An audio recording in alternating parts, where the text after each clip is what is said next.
सभी को नमस्ते, वनक्कम। एनी हिंदी शिक्षालय में आप सभी का स्वागत है। सबसे पहले तो जितने भी भाई-बहन हमारे चैनल को सपोर्ट करते हैं, उन सभी भाई-बहनों को तहे दिल से धन्यवाद नंदी कहती हूँ। आज के इस वीडियो में आप दैनिक जीवन में प्रयोग होने वाले बहुत ही छोटे-छोटे तमिल वाक्यों को सीखेंगे। अगर आप पहली बार मेरी वीडियो को देख रहे हैं, तो कृपया लाइक, हाइप और अपने दोस्तों से शेयर और सब्सक्राइब करना ना भूलें। तो चलिए बिना समय गवाए वीडियो की ओर आगे बढ़ते हैं।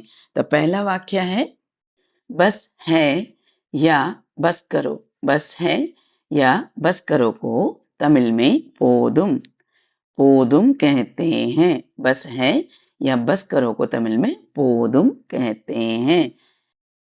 बस है या बस करो को अलग-अलग स्थिति में बोले जाते हैं और मतलब भी बदलता है।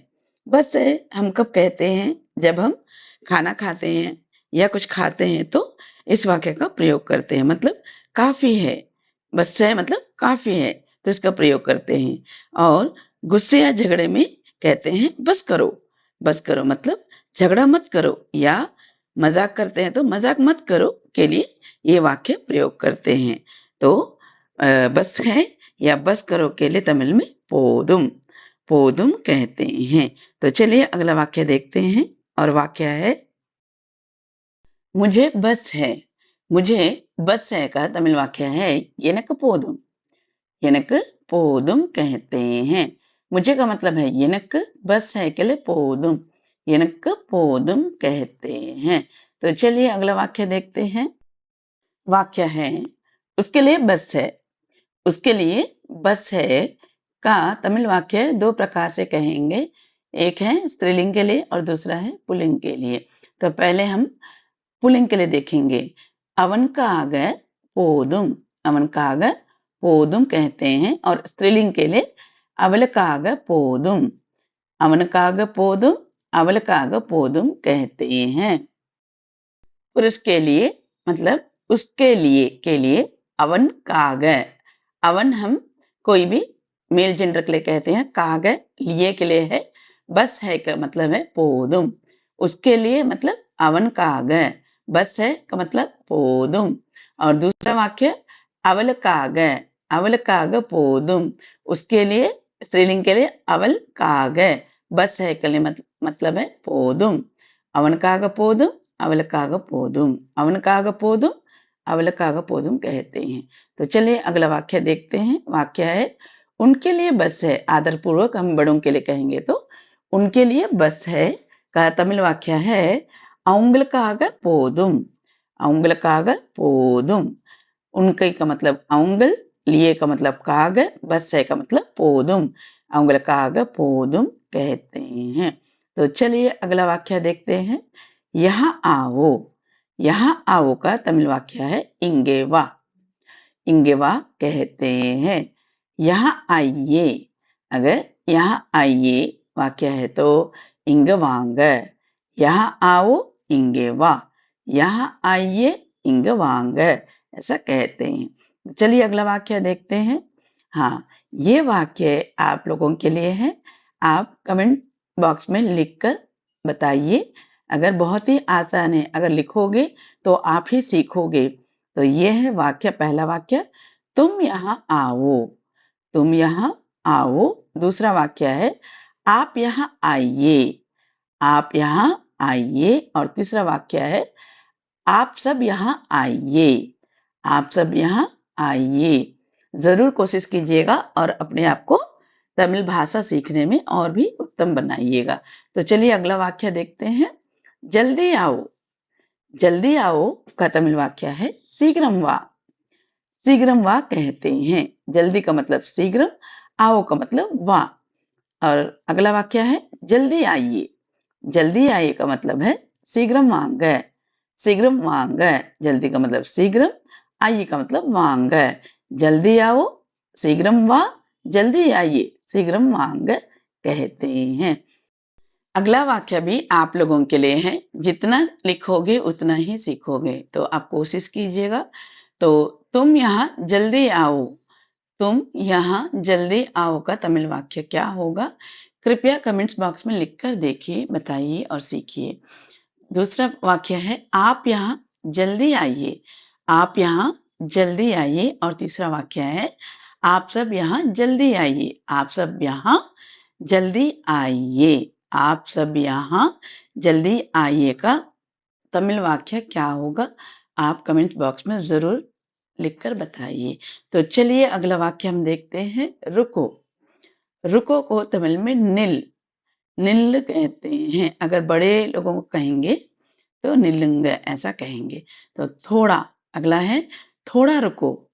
थोड़ा रुको को तमिल में கொஞ்சம் நில் கொஞ்சம் निल कहते हैं। और तीसरा वाक्य है आदरपूर्वक बड़ों से कहेंगे तो कृपया रुकिए। कृपया रुकिए के लिए दयவு செய்து நில்லுங்க दयவு செய்து निल्लुंग कहते हैं। तो चलिए अगला वाक्य देखते हैं और वाक्य है चुप रहो। चुप रहो को तमिल में अमेदिया इरु अमेदिया इरु कहते हैं। चुप का मतलब अमेदी अमेदिया ऐसा कहते हैं। रहो का मतलब इरे अमेदिया इरे। अमेदी का दूसरा हिंदी अर्थ है शांत और शांति। इसके लिए भी प्रयोग करते हैं अमेदी या अमेदिया। तो चुप रहो का मतलब है अमेदिया इरे। चुप का मतलब अमेदिया, रहो का मतलब इरे। नेक्स्ट है चुप रहिए। चुप रहिए है बड़ों के साथ कहेंगे तो अमेदिया इरुंग अमेदिया इरुंग या बहुवचन के लिए भी प्रयोग कर सकते हैं। और तीसरा वाक्य आदरपूर्वक आप किसी से कहेंगे कृपया चुप रहिए। कृपया चुप रहिए है तो तमिल वाक्य है दयவு செய்து அமைதியா இருங்க दयவு செய்து அமைதியா இருங்க कहते हैं। कृपया का मतलब दयவு செய்து, चुप का मतलब அமைதியா, रहिए के लिए இருங்க दयவு செய்து அமைதியா இருங்க कहते हैं। तो चलिए अगला वाक्य देखते हैं। वाक्य है मुंह बंद करो। बच्चों से कहते हैं बहुत ज्यादा बातें होते करते हैं तो हम कह देते हैं मुंह बंद करो के लिए तमिल में वाय मूड वाय मूड वाय मूड। और बड़ों के लिए अगर कहेंगे तो वाय मूडुंग वाय मूडुंग मुंह बंद कीजिए मुंह बंद कीजिए कहेंगे तो वाय मूडुंग कहते हैं। और आंख बंद करो के लिए तमिल वाक्य है कण्णु मूड कण्णु मूड। आंख का मतलब कण्ण, बंद करो के लिए मूड। आंख बंद करो कण्णु मूड। आंख बंद कीजिए कण्णु मूडुंग कण्ण मूडुंग कहते हैं। और तीसरा वाक्य है कान बंद करो का तमिल वाक्य है काद मूड कहते हैं। कान का मतलब काद, बंद करो का मतलब मूड काद मूड कहते हैं। अगर कान बंद कीजिए होगा तो क्या कहेंगे काद मूडुंग कहेंगे। तो चलिए अगला वाक्य है ध्यान दो को तमिल में कहते हैं गौनम कुड़। ध्यान का मतलब गौनम, दो का मतलब कुड़। ध्यान दो गौनम कुड़। ध्यान दीजिए गौनम कुड़ुंग कहते हैं। और ध्यान रखो जैसे हम कहीं पे है तो अपने सामान मन को ध्यान रखने के लिए किसी से कहते हैं तो ध्यान रखो के लिए गौनम वई ध्यान रखो गौनम वई ध्यान रखिए गौनम वईंग कहते हैं। ध्यान दो गौनम कुड़, ध्यान दीजिए गौनम कुड़ुंग, ध्यान रखो गौनम वई और ध्यान रखिए के लिए गौनम वईंग कहते हैं। तो चलिए अगला वाक्य देखते हैं। वाक्य है ध्यान से रहो का तमिल वाक्य है गौनमा इरु कहते हैं। ध्यान से के लिए गौनमा रहो के लिए इरु कहते हैं। और ध्यान से रहिए के लिए बड़ों के साथ गौनमा इरुंग कहते हैं। और जैसे अपने बुजुर्ग हैं तो उनको बड़े हैं तो उनको कहते हैं अपने सेहत का ध्यान रखो, कृपया ध्यान से रहिए। ऐसे कहने के लिए कहते हैं कृपया ध्यान से रहिए का तमिल वाक्य है दयவு செய்து गौनमा इरुंग कहते हैं। कृपया का मतलब है दयவு செய்து, ध्यान से के लिए गौनमा रैयकले इरुंग, दयவு செய்து गौनமா இருங்க कहते हैं। तो चलिए अगला वाक्य देखते हैं। ध्यान से चलो। ध्यान से चलो के लिए तमिल में गौनमा नड, गौनमा नड कहते हैं।